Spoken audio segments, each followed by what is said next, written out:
Hello viewers, இப்போ நம்ம பார்க்க போகிற ரெசிபி என்னன்னு பார்த்தீங்கன்னா கொத்தமல்லி சட்னி. இதுக்கு தேவையான பொருட்கள்லாம் என்னென்னு பார்க்கலாம். கொத்தமல்லி நறுக்குனது 1 கப்பு, உளுத்தம்பருப்பு 2 டீஸ்பூன், பூண்டு 2 பல், தக்காளி 1, சின்ன வெங்காயம் 9, தேங்காய் துருவல் 4 டீஸ்பூன், காய்ந்த மிளகாய் 5, கடுகு அரை டீஸ்பூன், உப்பு தேவையான அளவு. இதை எப்படி செய்யலான்னு பார்க்கலாம். முதல்ல கொத்தமல்லி நல்லா கழுவி வச்சுக்கோங்க, அலசி. ஒரு வானிலையில் எண்ணெயை விட்டு காஞ்சதும் பூண்டு, உளுத்தம்பருப்பு, காய்ந்த மிளகாவை சேர்த்து முதல்ல பொன்னிறமாக அதை நல்லா வதக்கிடுங்க.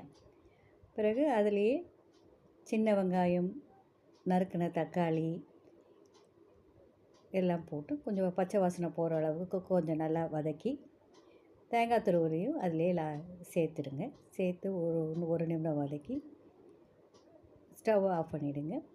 கடைசியாக அதை அலசி வச்சுருக்கிற கொத்தமல்லியும் கடாயிலே போட்டு லேசாக வதக்கி அந்த சூடு ஆறின பிறகு ஒரு மிக்சியில் எல்லாத்தையும் போட்டு தேவையான அளவு உப்பு, தண்ணீர் சேர்த்து நல்லா மைய அரைச்சி வைங்க.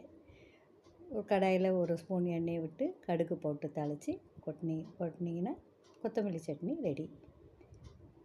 செய்து பார்த்துட்டு உங்கள் ஃபீட்பேக் எனக்கு சொல்லுங்கள். மீண்டும் ஒரு நல்ல ரெசிப்பியில் சந்திக்கலாம். தேங்க்யூ.